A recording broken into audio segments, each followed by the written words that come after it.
Pengertian struktur sosial itu terbagi menjadi dua, yang menurut KBBI dan menurut Ensiklopedia Britannica. Nah, yang pertama itu menurut KBBI, struktur sosial merupakan sebuah konsep rumusan asas hubungan yang terjadi antar individu di dalam kehidupannya di tengah masyarakat yang menjadi sebuah pedoman bagi tingkah laku seseorang.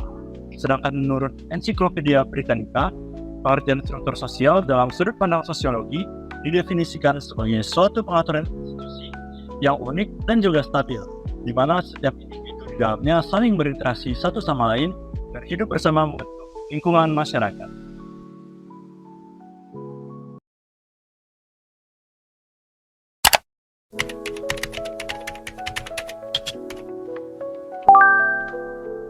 Elemen struktur sosial yang pertama itu adalah status. Dalam ilmu sosial, setiap manusia memiliki status. Status ini bisa dibedakan menjadi beberapa kelompok, yaitu achieve status dan ascribe status.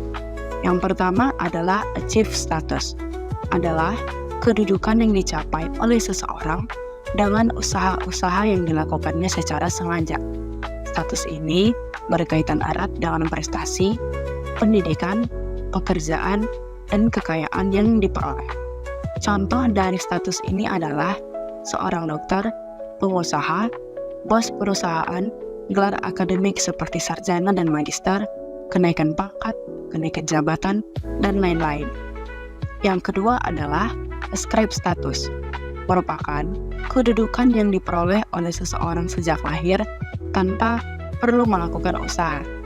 Status ini berdasarkan faktor-faktor yang tidak dapat diubah, seperti kelahiran dan keturunan.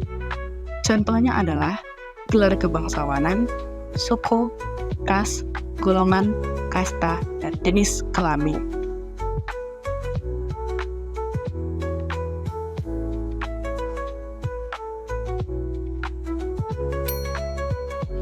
Peran sosial meliputi perilaku, sikap, dan tanggung jawab yang diharapkan dari seseorang yang menempati status sosial.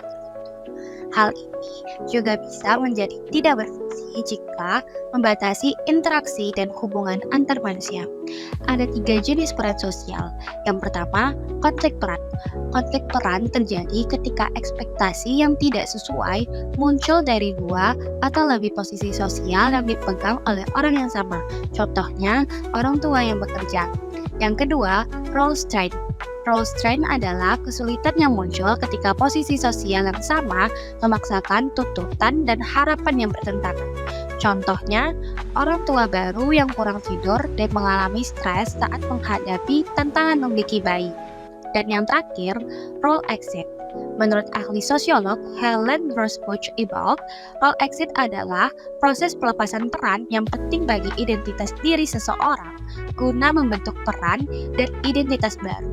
Contohnya, seseorang yang pensiun dari pekerjaannya dan beralih ke kehidupan yang lebih santai.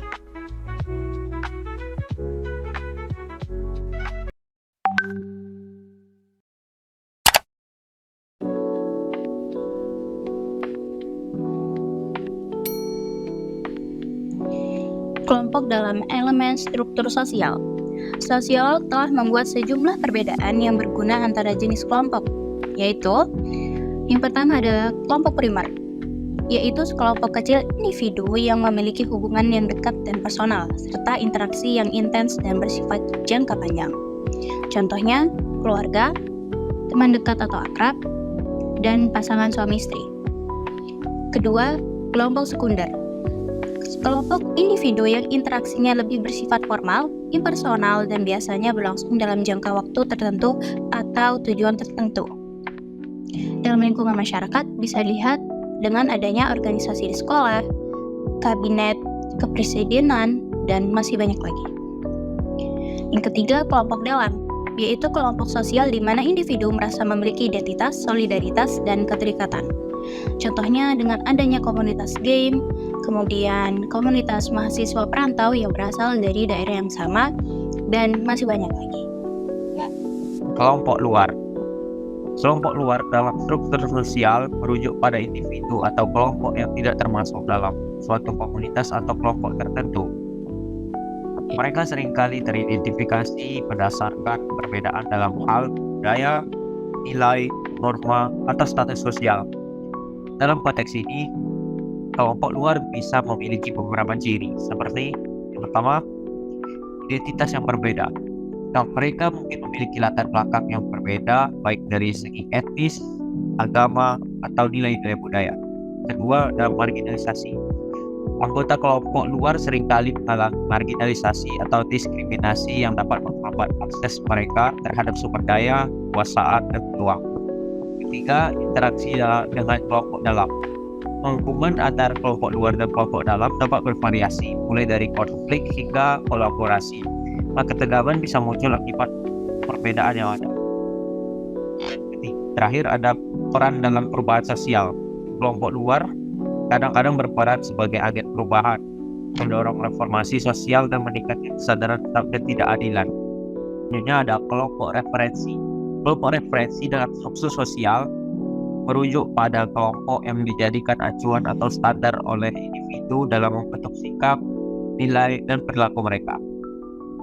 Kelompok ini tidak selalu harus menjadi kelompok tempat individu secara langsung berinteraksi. Bisa juga kelompok yang lebih luas atau bahkan imajiner. Terakhir ada koalisi.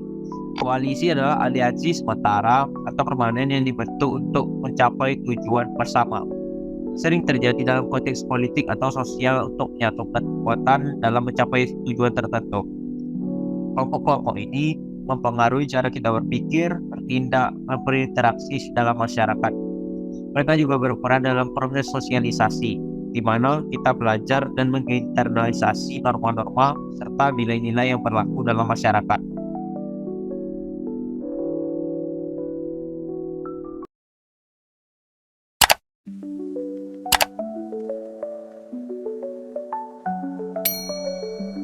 Dalam konteks struktur sosial, jaringan sosial adalah suatu pola hubungan atau interaksi antar individu atau kelompok dalam suatu masyarakat yang saling terhubung oleh ikatan sosial, baik formal maupun informal.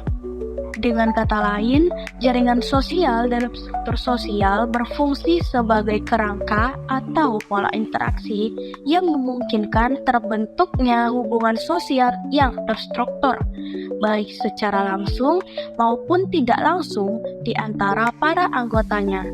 Jaringan sosial merupakan bagian dari struktur sosial karena ia membentuk dan memperkuat hubungan yang ada dalam masyarakat, serta berfungsi sebagai sarana bagi proses sosialisasi, kontrol sosial, dan adaptasi terhadap perubahan. Dalam konteks struktur sosial, dunia maya adalah ruang sosial digital di mana individu atau kelompok berinteraksi melalui teknologi internet dan perangkat digital, seperti media sosial, forum online, platform pesan, dan game daring. Dunia maya menciptakan lingkungan virtual yang memungkinkan individu untuk terhubung, berkomunikasi, dan berbagi informasi tanpa batasan geografis. Peran dunia maya dalam struktur sosial adalah sebagai sarana bagi perubahan dalam interaksi sosial tradisional, memungkinkan terciptanya komunitas-komunitas baru yang dapat memengaruhi norma, nilai, dan perilaku sosial secara luas. Institusi sosial adalah struktur dan mekanisme sosial yang berfungsi untuk memenuhi kebutuhan masyarakat dan menjaga keteraturan sosial. Institusi ini termasuk keluarga, pendidikan, agama, ekonomi, dan pemerintahan. Masing-masing institusi memiliki peran tertentu seperti dalam keluarga, berperan sebagai institusi primer yang pertama kali mengenalkan nilai, norma, dan pola perilaku. Disinilah individu belajar tentang peran sosial mereka. Dalam peran pendidikan, bertugas untuk memberikan pengetahuan dan keterampilan, sekaligus menanamkan nilai-nilai dan norma agar individu dapat berpartisipasi secara aktif dan produktif dalam masyarakat.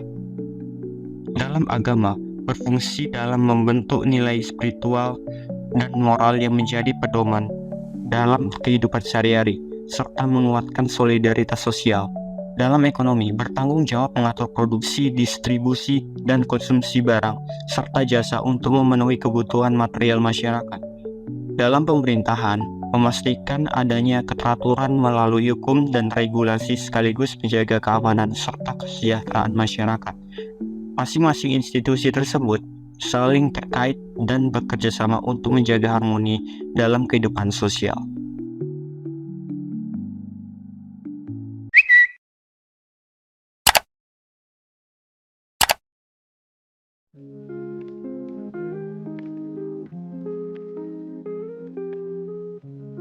Institusi sosial adalah pola keyakinan dan perilaku yang terorganisir berpusat pada kebutuhan sosial dasar, seperti penggantian personel, keluarga, dan pemeliharaan ketertiban pemerintah. Para antropolog dan sosiolog telah mengidentifikasi 5 tugas utama atau prasyarat fungsional yang harus diselesaikan oleh suatu masyarakat atau kelompok yang relatif permanen agar dapat bertahan hidup. Yang pertama ialah mengganti personel. Setiap kelompok atau organisasi pada seorang anggota ataupun personel pasti dia tidak hanya berada pada posisi di situ-situ saja, melainkan suatu saat dia pasti pindah pada posisi tertentu ataupun naik jabatan. Seorang anggota pasti memiliki batasan ataupun periode berapa lama dia berada di posisi tersebut dan kemudian akan diganti dengan anggota yang baru. Kemudian yang kedua ialah mengajar anggota baru. Setiap anggota baru yang masuk pada organisasi ataupun kelompok akan diberikan pembelajaran ataupun pelatihan. Mereka dilatih, dididik sehingga kedepannya mereka bisa memberikan manfaat ataupun dampak yang signifikan bagi organisasi ataupun kelompok. Yang ketiga ialah memproduksi dan mendistribusikan barang dan jasa. Setiap anggota-anggota baru, bukan hanya anggota baru saja, melainkan anggota yang lama, diharapkan bisa memberikan manfaat ataupun dampak yang signifikan juga bagi organisasi atau banyak berkontribusi pada organisasi ataupun kelompok. Dan yang terakhir ialah menjaga ketertiban pada organisasi ataupun kelompok. Adapun beberapa jenis institusi sosial ialah institusi sosial keluarga, institusi sosial agama, institusi sosial pemerintah, dan institusi sosial media massa.